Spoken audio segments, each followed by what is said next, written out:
पढ़े लिखे नहीं हैं, तो क्या वो अमेरिका नहीं आ सकते? दुनिया में कुछ भी इजी नहीं होता। टूरिस्ट वीज़ा में ना दो चीज़ें सबसे ज़्यादा, दोस्तों का पैसा दिखा के, उनकी एसेट दिखा के टूरिस्ट वीज़ा पे अमेरिका 50 से 70 लाख के बीच इतना तो लगता ही है। अगर अमेरिका आना है तो STEM, science, technology, engineering, math वाला भी उसकी मदद करता है जो मेहनत करता है। जितने भी इमिग्रेंट्स लोग आते हैं ना, आप देखना वो कभी होमलेस नहीं होते। वेलकम बैक एवरीबॉडी, सत श्री अकाल, सब वधिया ते कमाल। एक भाई की रिक्वेस्ट आई है कि सर मुझे भी अमेरिका आना है, कोई इजी तरीका बताएं, बिना पैसे के तरीका बताएं कि अमेरिका पहुंचा जाए। एक बहन की रिक्वेस्ट है कि सर कौन सी सिटी में आना चाहिए, कौन सी स्टेट में आना चाहिए अमेरिका, मुझे कुछ मालूम नहीं है, क्या आप थोड़ा सजेस्ट करेंगे। एक भाई की रिक्वेस्ट है कि सर क्या मैं अपने दोस्तों का पैसा दिखा के, उनकी एसेट दिखा के टूरिस्ट वीज़ा लेकर अमेरिका आ सकता हूँ? तो इन सब क्वेश्चन की करते हैं आज बात। आयो फ्रेंड, मुझे भी अमेरिका आना है, कोई इजी तरीका बताएं बिना पैसे के। तो पहले तो दुनिया में कुछ भी इजी नहीं होता, ऊपर वाला भी उसकी मदद करता है जो मेहनत करता है। तो जो आप पूछ रहे हो कि बिना पैसे के कोई इजी तरीका हो अमेरिका आने का, तो ऐसा कोई तरीका नहीं है। आप अगर वीज़ा लेने जाते हो तो उसमें आपको अपनी पर्सनैलिटी रिप्रेजेंट करनी पड़ती है, अपने आप को उस इंटरव्यू की खिड़की के सामने खड़ा करना पड़ता है, उनसे बात करनी पड़ती है, फिर वीज़ा मिलता है। कुछ लोग बॉर्डर क्रॉस करके आते हैं तो उसमें भी अपने आप को जोखिम में डालना पड़ता है, रिस्क लेना पड़ता है, पैसे लगाने पड़ते हैं, लोग अपनी ज़मीन किले बेच कर आते हैं। तो देख रहे हो आप, कुछ भी ईजी नहीं है दुनिया में। लोग इजी तरीका ढूंढते रहते हैं अमेरिका आने का। मैं बोलता हूँ वही जो टाइम जो आप इजी तरीका ढूंढने में लगा रहे हो ना, वो अपनी पर्सनैलिटी को बिल्ड करने में लगाओ, अपने आप को पोटेंशियली बिल्ड करो, अपनी आप की पर्सनैलिटी बनाओ, पैसा कमाओ, फिर जाओ, आपको मंगवाया जाएगा अमेरिका। ये है आपकी पर्सनैलिटी, आपके अंदर जो हुनर है उसकी कीमत। ऊपर वाले ने सब लिखा हुआ है, बिल्कुल सही कह रहे हो। उसने ये लिखा हुआ है कि जो मेहनत करेगा उसको मिलेगा, जो नहीं करेगा उसको कुछ नहीं मिलेगा। तो मैं जो बात कर रहा हूँ मेहनत की, ये किस मेहनत की बात कर रहा हूँ? आप किसी भी कंट्री में हो, आप स्कूल जाते हो, 12-12 साल, 14-14 साल स्कूल जाना पड़ता है, वो मेहनत है। उसके बाद आप आगे हायर स्टडीज़ के लिए जाते हो, 3 साल की डिग्री, 4 साल की डिग्री, ये मेहनत है। उसके बाद कुछ लोग मास्टर्स के लिए जाते हैं, PhD के लिए जाते हैं, मेहनत है। पढ़ रहे हैं, कुछ कर रहे हैं, कुछ सीख रहे हैं, अपने आप को बिल्ड कर रहे हैं। तो मैं इस मेहनत की बात कर रहा हूँ कि अगर आप ये सब चीज़ें नहीं कर रहे तो समझ लेना आप कुछ नहीं कर रहे। आगे बढ़ने के लिए आपको पढ़ना पड़ेगा, आगे बढ़ने के लिए आपको हर वो चीज़ सीखनी पड़ेगी। अगर अमेरिका आना है तो STEM, science, technology, engineering, math, इन सब क्लास में अगर आप डिग्रीज करते हो, इन सब फील्ड में आप अगर इंजीनियरिंग करते हो, आपके पास कंप्यूटर साइंस की डिग्री है, आपके पास मैथमेटिक्स में काफ़ी ज़्यादा जो है पहुंच है आपकी, तो आपको यहाँ पे बुलाया जाता है। जब आप वीज़ा इंटरव्यू के लिए जाते हो ना, वो स्टेम वाले बंदों को अलग नज़र से देखते हैं, उनके लिए वैकेंसीज ज़्यादा होती है, क्योंकि यहाँ पे स्टेम डिग्री जितनी भी हैं उनकी डिमांड है, इनको लोग चाहिए। आपने तरीका पूछा, मैं आपको तरीका बता रहा हूँ। ये स्टडी का एक तरीका है यहाँ पे आने का। आपको अगर स्टडी करनी है, अंडर ग्रेड करनी है, कोई बैचलर्स डिग्री करनी है, आप डिग्री पे आ सकते हो। आपको हायर ग्रेजुएट लेवल पे जाना है, मास्टर्स करनी है, PhD करनी है, आप उस लेवल पे आ सकते हो। तो आपकी मर्जी कि आप स्टडी के थ्रू कौन से लेवल पे यहाँ पर आना चाहते हो। तो ये हो गया एक तरीका। अब चलते हैं दूसरे तरीके में। हो सकता है किसी ने पढ़ाई नहीं की, अपनी कंट्री में वो पढ़े लिखे नहीं है, तो क्या वो अमेरिका नहीं आ सकते? बिल्कुल नहीं है ऐसा। पूंजीपति, जितने लोग बिजनेसमैन हैं, उनके लिए तो ये कंट्री वेलकम करती है उनको। स्टूडेंट से ज़्यादा पूंजीपतियों को वेलकम करते हैं ये लोग, क्योंकि बिजनेसमैन ही जॉब्स क्रिएट करते हैं, एंटरप्रेन्योर ही जॉब्स को क्रिएट करते हैं, और इनको वही लोग चाहिए। तो आप बिजनेस वीज़ा पे आ सकते हो, लेकिन वही है ना, आपको अपना आपको बिल्ड करना पड़ेगा, अपने बिजनेस को बिल्ड करना पड़ेगा, फिर आपको यहाँ पर बुलाया जाता है। तो ये सारे वो तरीके हैं जिसको यूज़ करके आप यहाँ पर आ सकते हो। दुनिया में कुछ भी इजी नहीं है, इन सब तरीकों में आपकी मेहनत लगती है।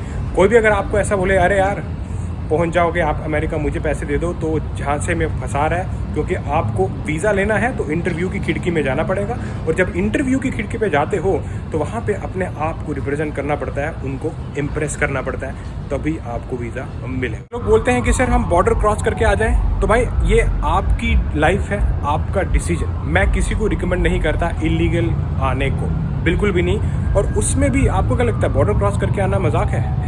उसमें भी आपका पैसा लगता है, आपको जोखिम लेने पड़ते हैं, अपनी जान की बाजी तक लगानी पड़ती है। पता नहीं कितने नदियाँ नाले, कितने कितना कुछ क्रॉस करना पड़ता है, कितना कुछ वो लोग देखते हैं। तो जितने भी लोग ऐसे क्रॉस करके आए हैं ना, कभी आप उनसे पूछना कि क्या क्या चीज़ें आपको फेस करनी पड़ी। तो मैं बोलता हूँ बॉर्डर क्रॉस करके आने से स्टूडेंट वीज़ा पे आना बहुत आसान है। स्टूडेंट वीज़ा पे आपको सीधा फ्लाइट करा के अमेरिका आना है। लेकिन जो लोग बॉर्डर क्रॉस करके आते हैं, पहले तो उनको वो इतना पैसा खिलाना पड़ता है आपको एजेंट को। कम से कम भी जितने लोग मैं यहाँ पे सुना हूँ, जिनको मैं मिला हूँ, 50 से 70 लाख के बीच इतना तो लगता ही है, जो कि आपको एजेंट के मुंह में ठूसना रहता है। उसके बाद ही पक्का नहीं है कि आप अमेरिका पहुँच जाओगे। ये पहले देने पड़ते हैं पैसे। उसके बाद जब आप यहाँ पर किसी तरह करके पहुँच गए, बॉर्डर तक आ गए, उसके बाद भी अगली स्टोरी है भाई। किसी को वापस कर देते हैं, किसी को डिटेंशन सेंटर में डाल देते हैं, किसी को छोड़ देते हैं, कुछ बॉन्ड होता है, कुछ पैसे लगते हैं, लॉयर लगता है, बहुत सारी चीज़ें आगे भी चलती हैं। तो वही बोलते हैं दुनिया में कोई भी चीज़ फ्री नहीं होती। अब डिसीजन आपका है कि आपको किस तरीके से अमेरिका आना है। मैं जो आपको तरीका रिकमेंड करता हूँ, business visa, student visa, illegal मत आना। एक भाई का क्वेश्चन आया था कि सर क्या मैं अपने दोस्तों का पैसा दिखा के, उनकी एसेट दिखा के टूरिस्ट वीज़ा पे अमेरिका आ सकता हूँ? तो सबसे पहले तो यार, टूरिस्ट वीज़ा जब आप एप्लीकेशन प्रोसेस में जाते हो तो आपको ना एक फॉर्म भरना होता है जिसका नाम होता है DS-160 फॉर्म। उसमें ना आपकी पूरी कुंडली वो चेक कर लेते हैं कि ये इंसान कौन है, क्योंकि उस पेज में एक इनकम का पेज होता है। उसमें आपको बताना होता है कि आप क्या जॉब करते हो, आपकी कितनी इनकम है। वहीं से वो लोग जज कर लेते हैं कि भाई इस बंदे को वीज़ा देंगे या नहीं। क्योंकि आप हो सकता है आप किसी से फंड्स ले लो, अपना बैंक बैलेंस दिखा दो, वो दिखा दो, लेकिन उनको चेक करना होता है कि ये बंदा ऑनेस्ट है, इसकी क्या इंटेंशन है अमेरिका जाने की, घूमने की इंटेंशन है तो क्या इसके पास उतना पैसा है, क्या इसकी उतनी इनकम है जो कि जेन्यून हो।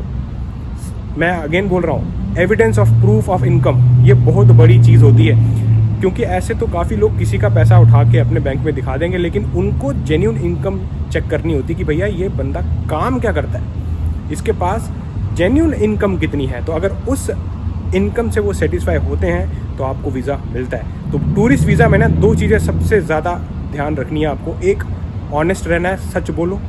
दूसरा, इनकम वही दिखाओ जो आप कमाते हो। किसी से इकट्ठी की हुई इनकम आपने अगर दिखा दी, फिर भी वीज़ा हो सकता है ना मिले, क्योंकि evidence of proof of income अगर वो आपसे मांग ले तो आपको दिक्कत आ सकती है। इनकी मेरे को रिक्वेस्ट आई थी कि सर मुझे अमेरिका के बारे में ज़्यादा नहीं मालूम है, तो आप क्या मुझे सजेस्ट कर सकते हो कि कौन सी स्टेट में आना चाहिए, कौन सी सिटी में रहना चाहिए। तो सबसे पहले तो मैं आपको बताना चाहूँगा, अमेरिका में 50 स्टेट्स हैं, 50 स्टेट हैं। उसमें से अगर हम इंडियन पॉपुलेशन की बात करें कि किन स्टेट्स में इंडियन पॉपुलेशन ज़्यादा है, California, Texas, New York, new Jersey, Virginia, north Carolina, Georgia, Florida, Illinois, Indiana, ये सब वो स्टेट्स हैं जहाँ पे आपको इंडियंस भरपूर मिलेंगे। तो जहाँ पे अपने लोग मिलेंगे वहाँ पे उनके बिजनेस भी होंगे।